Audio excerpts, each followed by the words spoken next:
Good evening, people. Welcome back to Daily Red Devil for all of your latest Manchester United transfer news and talk. And as always, we're back with another massive show to bring you guys this evening.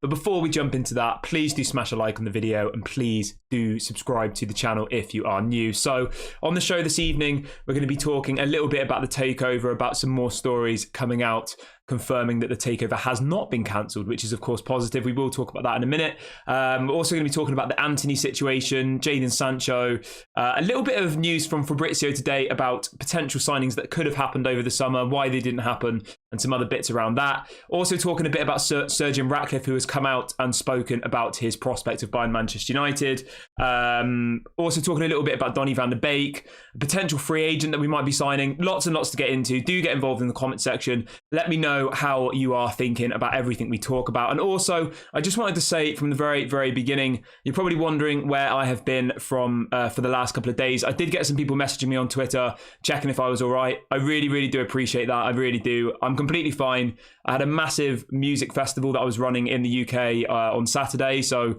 I was off the internet for about 24 to 48 hours just because I needed to give all of my focus to that event. So I do apologize. It was the first time in, I think, 4 months since we started the channel that I haven't done a video. So I do apologize for not being here on Saturday and Sunday. But yeah, it was just a manic time. But if anybody wants to know more about that, I'm happily talk about it at the end of the show. But I just wanted to address that from the beginning so everybody knows where I have been and that I'm okay. And again, big ups to all of you who messaged on Twitter, checking if I was all right. I really, really do appreciate all of you. So thank you so much for that. It really means a lot. Right, let's talk about Manchester United though, because that is what we are here to do. Now, let's start off with this story about the takeover then, because I think everybody is probably the most interested in that one. So let's start with that. Right.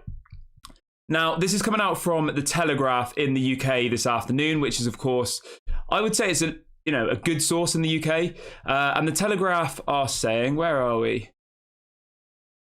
You can see it down on the bottom of the screen, actually. So for anybody who wants to read the quote themselves, they can see it down at the bottom. So the quote says, sources close to the Glazer family again deny claims that the sale has been paused or off. So really, really good to hear this. Really glad, really glad that we're getting more of these stories, ultimately saying that the takeover has not been stopped, because that was what we were being told for what felt like weeks. All of these different people coming out saying the takeover's off, they're not going to sell the club, the Glazers are staying, and everybody got in a really, really bad moment, didn't they? And this story coming out from The Telegraph this afternoon, it's a guy called Tom Morgan on Twitter. He's followed by Fabrizio, he's followed by a couple of other really reliable journalists, so I do think he's quite a good quite a good source, and he is ultimately saying that the takeover has not been paused, and that has come from a source close to the Glazer family. So that's really, really positive.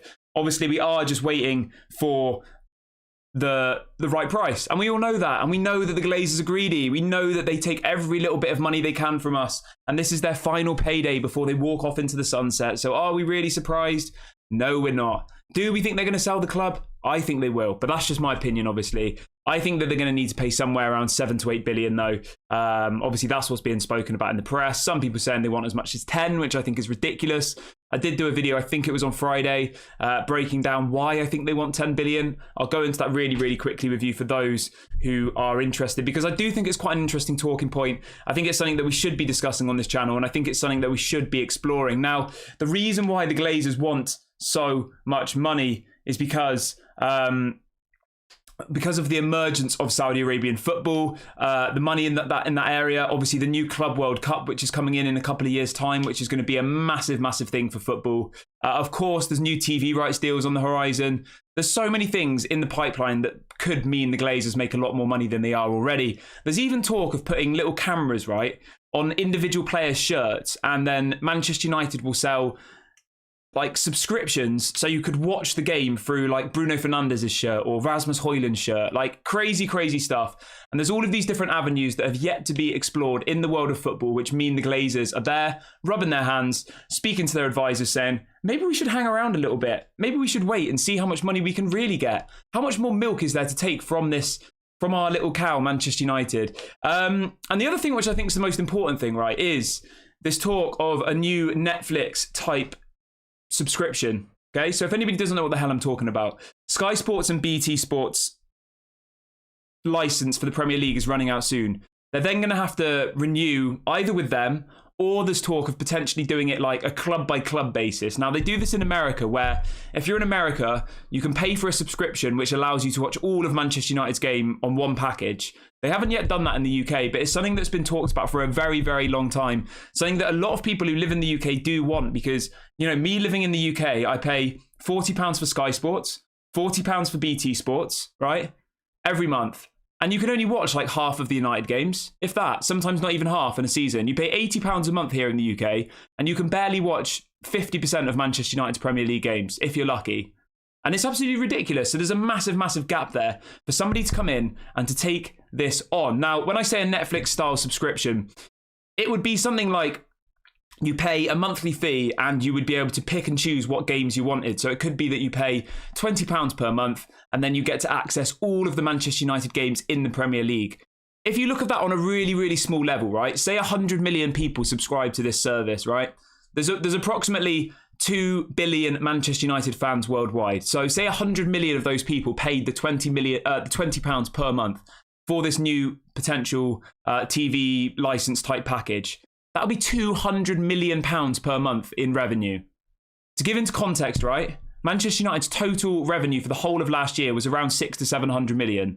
And they could be making around 200 million per month if this new thing comes in. Obviously, at the moment, we have to wait and see if it does come in. We have to wait and see if this is just something that is talked about and never happens. But at the moment, yeah, the TV deal in the UK doesn't work. It's an absolute joke. It really, really is. You pay all of this money, ridiculous amount of money, and you can't even watch half of the games in the Premier League. Like, I'm not even being dramatic there, you can't. And obviously you can't watch any of the 3 o'clock games either. So if you're a team who plays at 3 o'clock on a Saturday most weeks, you don't get to see any of your games. So yeah, it's absolutely crazy. But do let me know what you think about this one. Obviously, I want you guys to let me know what it is that you think the Glazers are holding on to. Do you think that there's something coming that will allow them to leave? Or do you think that they're waiting for this big TV license to come in, this Netflix-style subscription, Amazon Prime-style subscription? Maybe someone like that comes along. Obviously, Amazon Prime have been knocking at the door on the Premier League for many, many years. There was a couple of games last season that were streamed on Amazon Prime.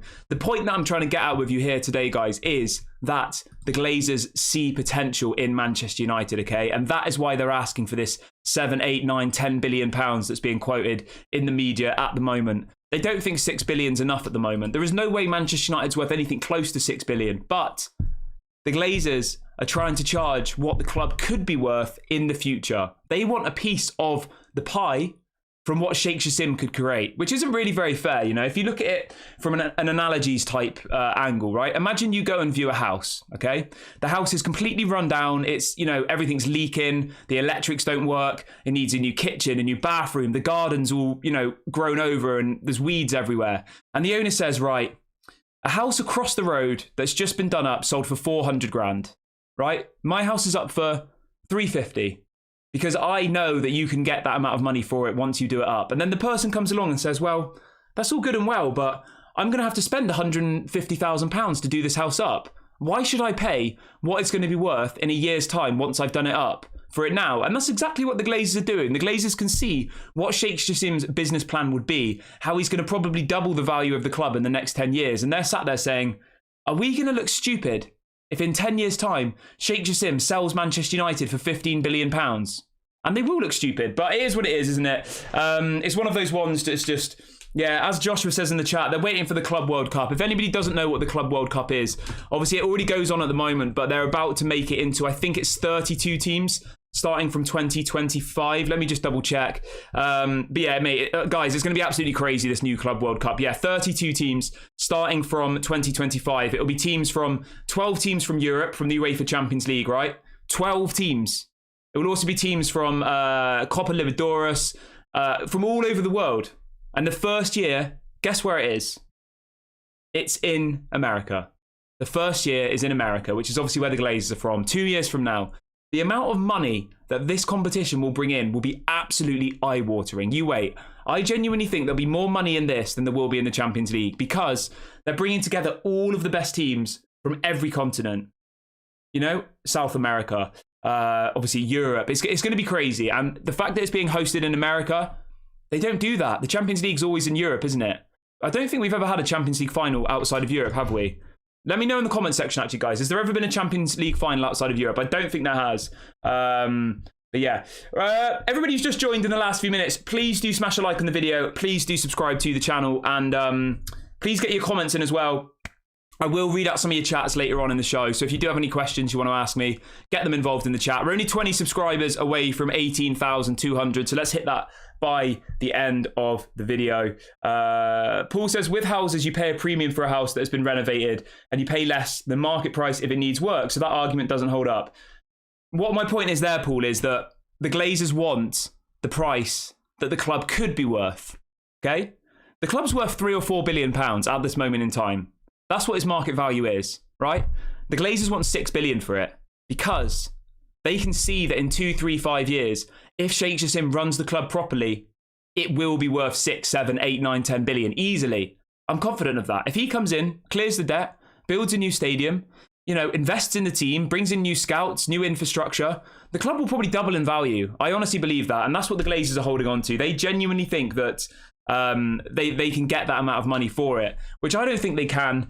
And I think they're being greedy. And I think that is why the takeover has taken so long, because they're weighing up all their options. Do they go back to Sir Jim Ratcliffe and say, we like your offer, but we want 50%. And you just don't know what's going on behind those doors, do we? But yeah, I mean, this is a really good point, actually. Thank you for this question, Daniel. Daniel says, what makes the Glazers think that they will actually be in the Club World Cup? Now, I was actually going to mention that, so thank you very much for bringing that into the show, Daniel. Now, I completely agree with you, 100%. These Glazers are so deluded, right, that they think that success is just going to be given to them naturally, which it isn't. We're going to be battling for the Champions League positions this season, right? How on earth are we going to be in the Club World Cup? Take in mind, it's only 12 teams from the Champions League, so I guess it will be the teams from the quarterfinals and semi-finals, something like that. I don't know exactly how it works, but not only do we have to qualify for the Champions League this season, but next season we would have to get to the quarterfinals of the Champions League to then be included in this Club World Cup thing. Now, do you think we're going to qualify for the Champions League this season? I'd like to think we are, but it's not a guarantee. I'd say Newcastle are just as likely, Liverpool, Chelsea, Arsenal, Manchester City, Tottenham, like all of those clubs are just as likely, if not more likely than us, to qualify for the Champions League this season. Comeback Kings says it's the Super League. Mate, to be honest with you, it is the Super League, yeah. It's the Super League rebranded as the FIFA Club World Cup, But do remember that the FIFA Club World Cup is already an existing competition, and that's why there hasn't been all of this controversy, because obviously the Super League was a new thing. The Super League was this new flashy thing. It was, oh, we're going to come in, we're going to take over football. Whereas the Club World Cup's been going on for a very long time. It started in 2000. It's been going on for over 20 years. Remember that, okay? So it's not a new thing. The new element to this is that they're bringing in to make it 32 teams, okay? Which is completely different to what it is now. There'll be 32 teams involved in it. Whereas at the moment, I think it's less than half of that. It's, Manchester City are competing in it this season. It's teams like Corinthians, Sao Paulo. It's, it's all of those kind of South American teams. I'm just going to double check how many teams are in it at the moment, but I think it's doubling. Okay, here we go. Let me just double check this for you guys, because I think it is quite important to this conversation. So, yeah, I mean, at the moment, it's literally like 4 or 5 teams at the moment. Sorry, not 4 or 5 teams. We've got 1, 2, 3, 4, 5. 1, 2, 3, 4. We've got 8 teams at the moment. So it's Al Ittihad, Manchester City, Auckland City, somebody to TBC, Urara Reds, obviously, who Zion Suzuki plays for, Al Alai FC, Club Leon. So it's teams from Mexico, Saudi Arabia, Brazil, Argentina, etc., etc. And that's obviously what they're holding on for, because this competition is going to go from an 8-team competition to 32 teams. It's going to be massive. It happens, I think, in December, obviously with the first one going to be happening in the United States of America in 2025. So that's what we've got to look out for. Yes, I understand people saying that this is the new Super League. I think it is the new Super League. It's the Super League rebranded, but it's under the name of FIFA, whereas obviously the other one was UEFA, wasn't it? Was it UEFA? I can't remember who was behind the Super League. I know it was individuals, wasn't it? It was, I think Barcelona were heavily involved with it, weren't they? Let's have a look. Joshua says Chelsea won the last one. Giles says the Club World Cup will also be every 4th year like the normal World Cup. It's going to be mad money. Absolutely crazy money it will be. And it's one to keep an eye on. But I still do think the Glazers are going to sell. And if I just refresh us back to where we started off on this part of the show, right? It was the quote from the Telegraph saying that from a close source to the Glazers that the sale has not been paused and the sale is ongoing. So we just have to wait and see. Obviously, there are protests planned for the Brighton game this Saturday. What's interesting, though, is that the 1958 group who are organising all the protests do seem to be keeping the protests a little bit more quiet. So we don't know exactly what they actually have planned for this one. But yeah, this Saturday for the Brighton game, we are expecting to see protests. Right, let's move on to the next story. Where are we? All right, let's talk a little bit about Sir Jim Ratcliffe really quickly. So Sir Jim Ratcliffe has been talking about the Manchester United takeover again. First of all, he had it when he was down the pub. He'd had a couple of pints. And some journalist put him in the corner and said, what's going on with the world? Do you remember that, guys, when we spoke about that? And some of the things he came out with sounded like he'd had a couple too many to drink. He said, oh, Manchester United, it's just a bit of fun, isn't it? And anyway, he's been talking again. Good old Sir Jim. He says, the Manchester United bid would have been unthinkable 2 or 3 years ago if we hadn't had some of the experiences we've had. Some quite difficult, such as Nice. You can't really contemplate acquiring a brand like Manchester United and failing because the failure is far too public and exaggerating in a deal like that. So this was on an INEOS YouTube channel where he was talking obviously about the takeover. I don't really understand what he's saying there. I don't really see how his experiences of Nice make him any more qualified to be the owner of Manchester United. I mean, any Nice fans that I've seen on the internet all say that it's been one of the worst decisions ever to have Sir Jim Ratcliffe at the club and INEOS, because they've been absolutely terrible from what I'm reading. They've brought in rubbish players. They've given, people like Kasper Schmeichel ridiculous wages. They brought in people like Ross Barkley. The list goes on and on and on. If you looked at the recruitment from Nice since Sir Jim Ratcliffe took over, but I'm not too worried about Sir Jim Ratcliffe. I'm really not. I still think that it is Sheikh Jassim's deal to have, and I do think that he will win. We've just got to wait a little bit longer until that does officially get announced. Right, let's move on to the next story, though. Let's keep things moving on the show tonight. Right, okay. Now, this one is the injury boost. Now, this is really, really positive. This is coming out from the Manchester Evening News, and this is something that has literally made me so happy today. The Manchester Evening News are reporting that Kobbie Mainoo could be back before the Manchester United versus Brighton game. Apparently, his injury is nearly done and dusted, and I mean, if he's back for the Brighton game, that would be absolutely incredible, because you have to remember, right? Mason Mount is currently injured. We will talk about him in a minute. Amrabat, I would say it's 50-50 at the moment. Obviously, he did pull out of the Moroccan national team because of an injury. Will he start against Brighton? I'm not sure. We need Kobbie Mainoo. And this story coming out today from the Manchester Evening News, ultimately saying that he should be back for the Brighton game. That is really, really positive, because I think he's going to be a massive boost. Now, I know some of you watching from home will say, why are you putting so much faith in such a young player? He's unproven. He might not be what everybody thinks he's going to be.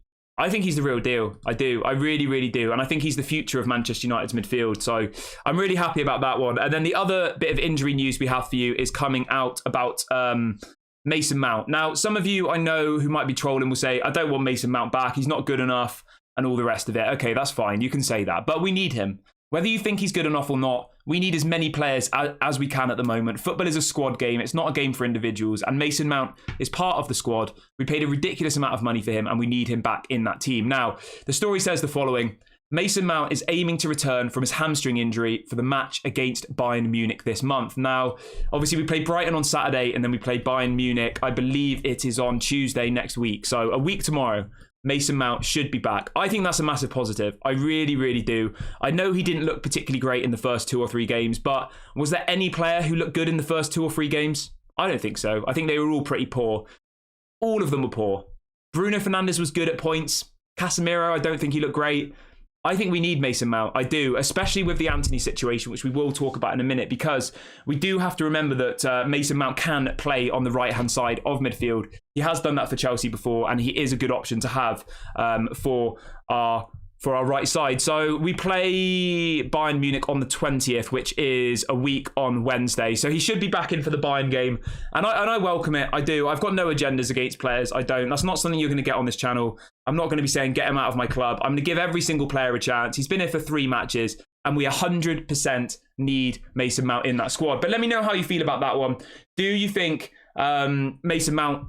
Are you happy about Mason Mount coming back, or do you think we look better without him? I don't want people to just be saying, get Mason Mount out of my club. Like, that's just a bit, it's just a bit offensive, isn't it? So just let me know how you thought we played without him. Did you prefer him not being in the team? Let me know your reasons. Give me your, your reasons for everything, because I do like to see what you guys have to say in the comments section below. So let me know what you have to say. Let's move on to this story about Antony, because I know a lot of you are really, really interested in this one. So this is coming out. I mean, it's absolutely mad, this one. So it is a massive transcript which has been uploaded on Twitter. I'm just having a look who put it up. So it's been uploaded by the United Stand on Twitter, and they have got hold of a transcript between one of the accusers.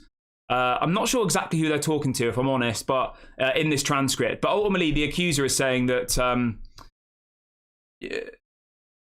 it's Ingrid. That's one of the people. It says Ingrid was bitter. Antony didn't want anything to do with her again, so she lied, and she says the media forced her to do the interview, and they offered her money.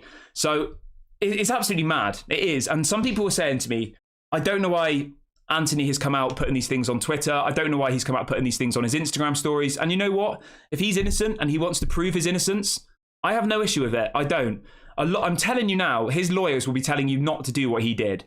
They'd be saying, do not put anything on your social media. Do not put anything on his Instagram. And he's gone and done it. He wants to clear his name. And you know what? If this turns out as being some massive, witch hunt against Antony, then obviously him doing what he's done is probably the right thing, isn't it? For him speaking up for himself, for putting out all of these screenshots on his Instagram of WhatsApp messages and all the rest of it. It's the complete opposite to how the Mason Greenwood situation was resolved. That situation was something gets leaked, which was absolutely horrifying. Nobody can deny that. What we heard and saw, the alleged incident of Mason Greenwood, and then we didn't hear another thing for 18 months. We didn't even see pictures of him. We heard nothing from anybody. All we heard was that a court case was going on. Whereas Antony has been very, very quick to defend himself. He's put up all of these things on his Instagram stories and stuff, which, you know what? He sounds like he wants to prove himself and that he's innocent. But obviously at the moment, until we know the full picture, we don't know. So Antony said the following. Antony says, I talked to Ingrid on WhatsApp. This is one of the accusers, Ingrid. When she went to Portugal to attend her cousin's birthday, she asked me to come here to Manchester to meet me, with a clear intention of meeting me intimately, including asking me if I preferred red or white lingerie. I bought a ticket and booked a hotel for her. In fact, I met her at the mentioned hotel and we had an intimate and consensual encounter, although she insisted that we meet again for another intimate encounter.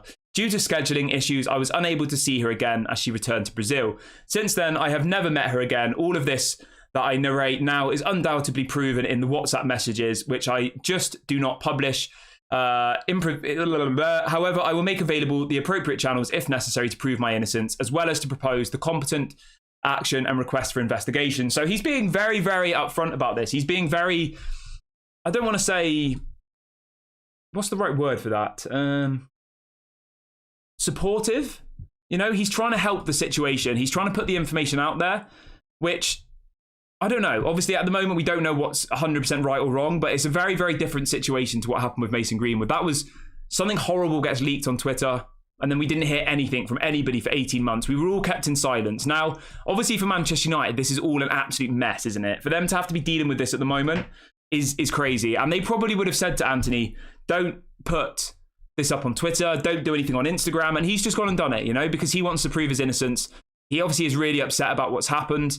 The fact that there's these people who are coming out. There's, this thing that's been leaked today saying that people are apparently trying to pay the alleged victims to do interviews and speak against him. And that, there's a financial incentive and all of the rest of it, which is obviously what some people will have thought.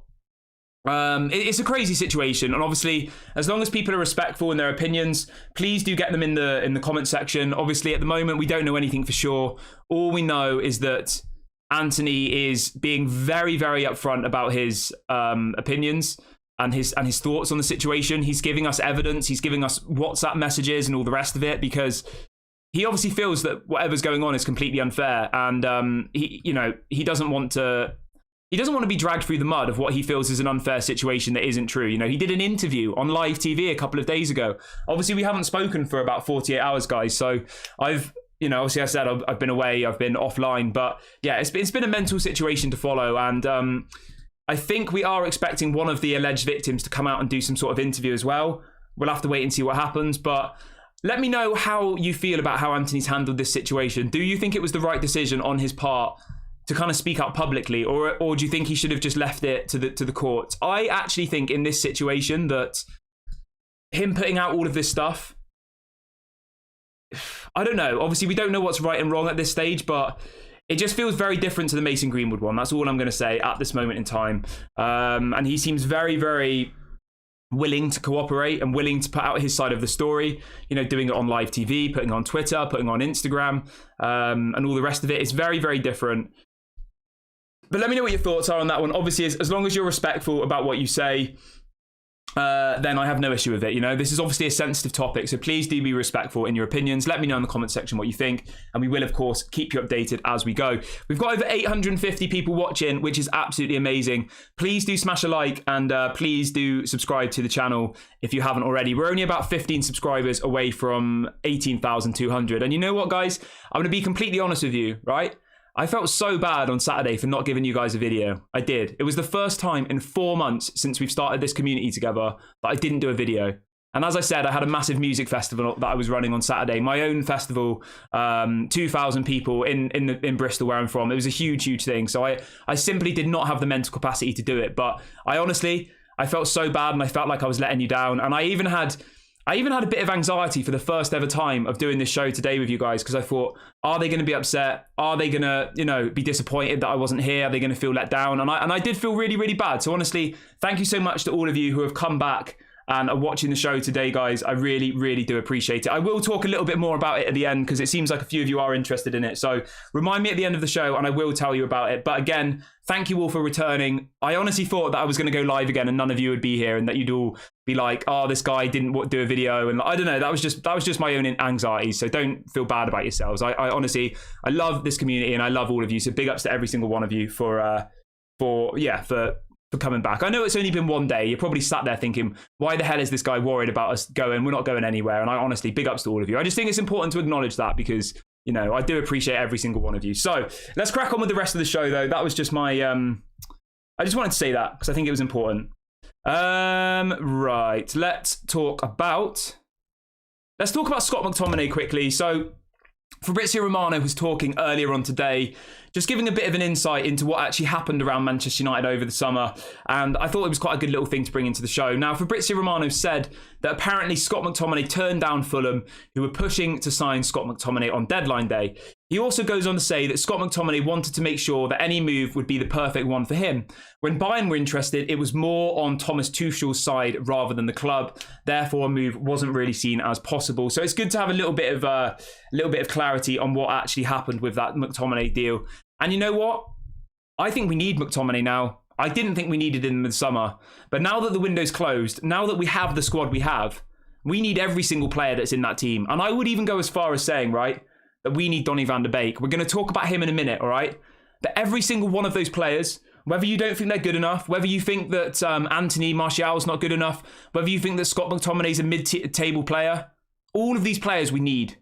We need them now more than ever, because otherwise we're not going to have the season that we hope for, right? We need Scott McTominay to bring his game up this season. We need Donny van de Beek to contribute. We need Martial to contribute. So at this moment in time, obviously, when the transfer window opens, things will change.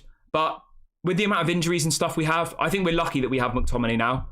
He's been absolutely tearing it up for Scotland in the Euro qualifiers.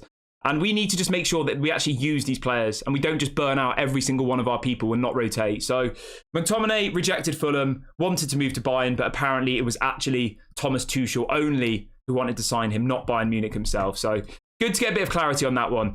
And also Fabrizio was talking about Benjamin Pavard, who was another player that obviously we were heavily linked to. And Fabrizio says Manchester United were very close to agreeing a deal for Benjamin Pavard, but the Maguire to West Ham deal falling through ruined the plan. So that gives us all a bit of clarity. Gives us a bit of clarity on what happened with those ones. You know what, though?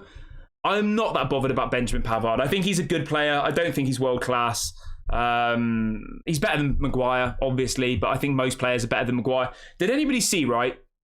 I didn't watch the England game because, as I said, I was busy, but did anybody see the goal that Ukraine scored against England?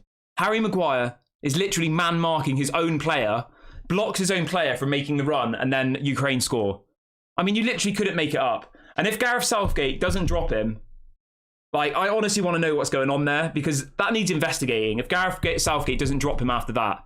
He played him for 90 minutes, and he was absolutely appalling from what I saw. But yeah, it completely baffles me. It really, really does. And if England don't win the Euros this summer, is it this summer? Next summer? Whenever it is. Gareth Southgate's got to go. And I'm sure that Harry Maguire will be starting. Anyway, let's move on to Jadon Sancho, obviously, because that's a massive, massive talking point of the show. Now, Jadon Sancho.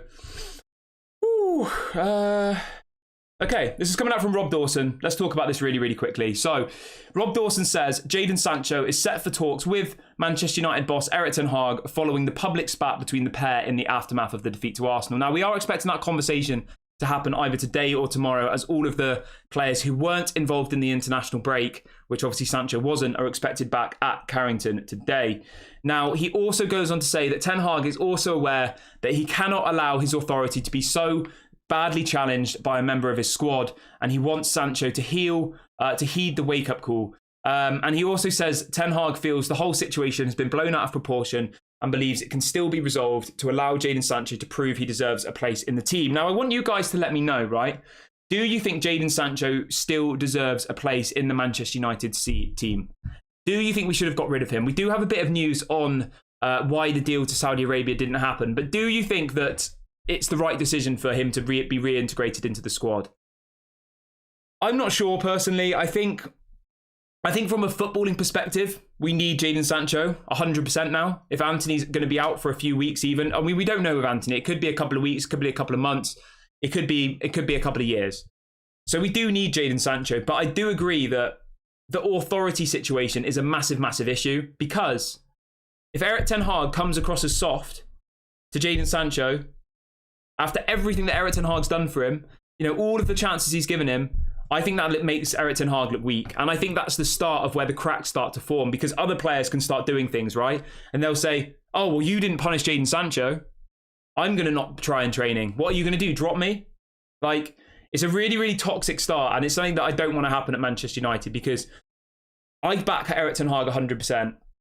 But as soon as you lose the trust of the players, as soon as they're not scared of, as soon as they are stopping being scared of you, I think that's when you start to lose the dressing room. So I think he needs to handle this in the right way. The story also says that Erik ten Hag wouldn't have stood in Sancho's way if Manchester United agreed a deal with the Saudi Pro League. Now, in relation to that deal, apparently Manchester United were asking for somewhere around £50 million, which the Saudi Pro League were not willing to pay for Jadon Sancho, and that's why the deal didn't happen.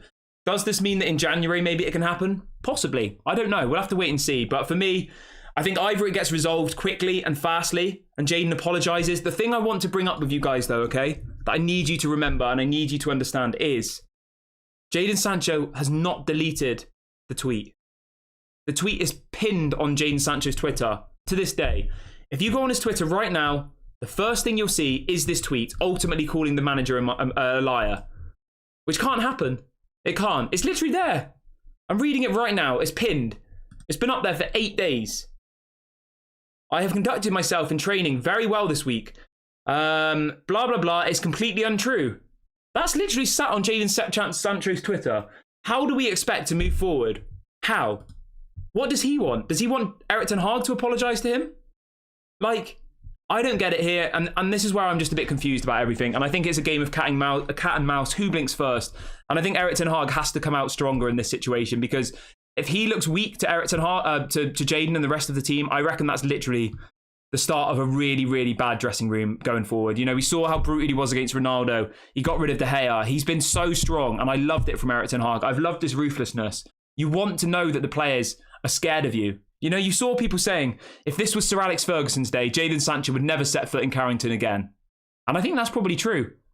Alex Ferguson was firm. He was he was a tough manager, but that breeds success. That breeds the right mentality. Being soft doesn't. But let me know what you think. How do you think this situation should be resolved? I think it can be resolved, but I think it needs to be that Jadon Sancho comes out and apologises and says that, you know, he was disappointed about his lack of game time or whatever it might be, and that he'll try harder and then they give him another chance. That's what has to happen here. But let me know what you think. Let's talk a little bit about Donny van de Beek really quickly. So again, Fabrizio Romano has been talking on the... Where was it? Yeah, he's been talking, and he says... there's a very good chance for Donny to now stay at Manchester United until January. He's not going to move just for the sake of going for 6 months. A move to Turkey is now unlikely. So it looks like Donny's staying. The Turkish window closes on Friday. Fabrizio has come out today saying that it doesn't look like he's leaving, and it looks like Donny van de Beek will be staying. Now, I don't have a massive issue with that. I only wanted Donny van de Beek to go if it was for sale, if it was a straight, bring cash in. A loan for Donny makes zero sense to me. Complete waste of time. And I think that, if we can keep Donny and we can get him working and we can get him into that team, I think he's a good option to have. It's just whether that can happen. Obviously, he's not been part of any of the matchday squads. He didn't go on the preseason tour. So I don't really see how he's going to... Maybe he's match fit. I don't know. Obviously, I'm not on the training ground. But and then also it says Donny van de Beek has turned down moves all summer. I don't think that's entirely true, though. That was coming out from Muppeteers on Twitter. I mean, I think a lot of what's happened here is that Manchester United were unable to sell him. Okay, nobody was willing to offer an actual straight sale, and they were trying to do loans, and the loan deals were not to their liking. The clubs weren't willing to pay the amount of money and wages he wanted, and all the rest of it, and it didn't work. And that's what I think is going on here. So the best case now for everybody is to hope that Jadon Sancho, Donny van de Beek, all of these people who are on the fringe of the squad, Scott McTominay, I know a lot of these people aren't good enough for Manchester United, but they have to be good enough this season. They have to step the level up. They have to show us why we bought them in the first place. They have to prove that they're good enough to be a Manchester United player. And I think the problem with a lot of these players is, maybe Sancho, is they don't have the right attitude. But yeah, let me know what you think about that one.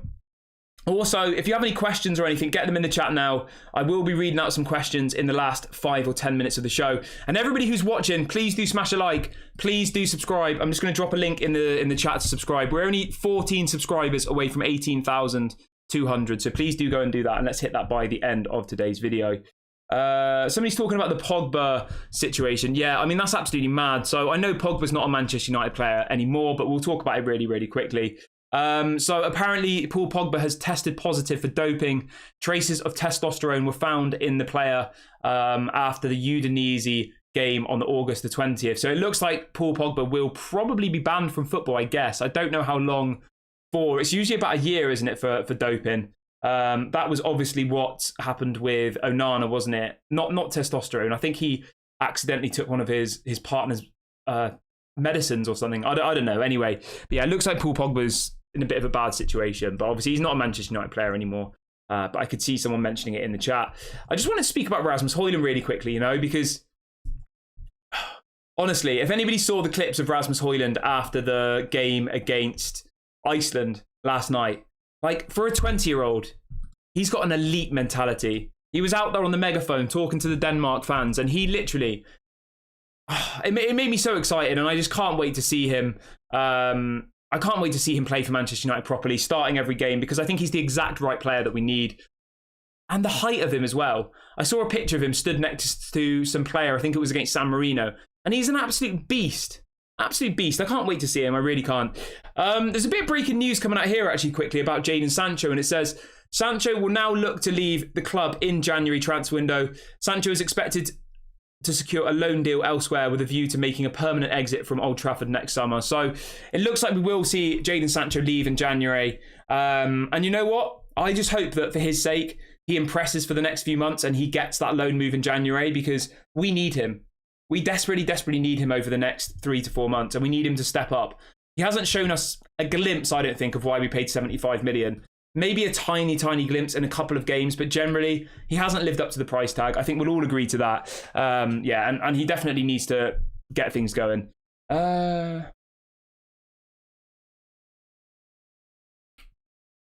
Right, let's have a look what else we've got to talk about. As I said, I will come back to the chat in about 5 or so minutes. So if you have any questions you want to get in, drop them in the chat now, and I will read them in a minute. But yeah, it looks like Sancho will be going in January, and let's just hope that he does give us something. Just something. Come on, just one performance, away at Bayern Munich, score a couple of goals and win us the game. Just something. Something maybe so we can say it didn't work out, but do you remember that game against Bayern when he played really well? Just a little glimmer. That's all I asked for. But yeah, let me know what you think about that. Now, this one's a bit of a random one that I'm just going to bring into the show really quickly, because people keep asking me, Kieran, what's the situation with free transfers? Is there anyone available in the market that we can bring in? And I will say, to be honest, I had a look and not really. Now, Manchester United have apparently been linked to Bayern Leverkusen winger, former Bayern Leverkusen winger, Karim Bellarabi, who is available as a free agent. Now, this is somebody that I quite liked maybe 4 or 5 years ago. He's not really a name that I've heard much about, and the fact that he's a free agent now doesn't really give me much confidence. Let me know in the comment section, guys. Is this somebody that you would like to see at Manchester United? Karim Bellarabi, the last club he played for was obviously, what are they called? Bayern Leverkusen. He's now a free agent, 33 years of age. He's a right midfielder. I assume that we're linked to him because of the potential of Antony being banned. But for me, I wouldn't bother going with him. I wouldn't. I think we've got enough cover there. We've got Pellistri, who needs to play. Yeah. But let me know what you think about this one, guys. Do you think Manchester United should go after Karim Bellarabi? Apparently, they are interested in signing him or have been offered him. He's available as a free agent. He was at Bayern Leverkusen last season. He's currently without a club. Is this somebody you would like to see? For me, it's a no, but let me know your thoughts. Maybe we do need players. You know, if we get another injury, are we then in an absolute crisis? Maybe it is a sensible move to do. He was a good player once. I'm going to be honest, I haven't seen him play football for a very, very long time. He obviously was at Bayern Leverkusen for a very long time. He was in the Bundesliga. His stats aren't amazing, to be honest. In 241 Bundesliga matches, he scored 37 goals. So he got a goal every maybe 8 games. Yeah, I don't know. Is he? Let me know in the comment section, guys. Is he somebody you like? Bellarabi? Not for me personally, but maybe it is somebody that we need to look at. Comeback King says, who is the free agent? The free agent was Bellarabi. That's who we just talked about. Let's see what other questions we've got in the chat today. I'm just going to check out this Bellarabi guy's injury record because I have a feeling that's probably why that he hasn't got a club. You know, it usually is, isn't it, when people get dropped from their club? Yeah, I mean, it looks like he had a knee injury for all of last season, so that's probably why nobody's gone for him, to be honest. Which makes sense, it is. Right, let's read out a couple of your comments then really quickly before we wrap up the show this evening. Where are we? Okay. You know what? I'm just going to say now, I cannot wait for football to start again this weekend. I can't wait. I really can't. The international break is miserable, and it's really lucky that I was so busy over the weekend that I didn't really miss football too much. Kenneth says he's subpar and cheap. He'd be ideal for the current setup. Yeah, mate, I hear you. I get it. Like, it is frustrating, isn't it? But do we want to bring in more subpar players? I'm not sure. Vishnu says we have Mason Mount who can play at right wing. Yeah, I agree with you. And I think that Mason Mount probably is the answer for the right wing position in the temporary term. Obviously, Pellistri, I want to see get game time. Obviously, Ahmad, I want to see get game time. Whether that will happen or not, we'll have to wait and see. I don't know personally. But yeah. Right. I'm going to wrap the video up here, guys. It's been so good to be back with you. It feels like a lifetime since I've spoken to you. I know it's only been like 1 or 2 days, but again, massive, massive shouts to every single one of you who has returned today. Normal service resumes from today. I will be back tomorrow, 8 a.m. I'll be back at 6 p.m. every day. There'll be videos throughout the day. And yeah, so big ups to every single one of you. Thanks for joining me on the show this evening. I will talk a little bit more about the weekend and what had happened on tomorrow morning show. All right, guys.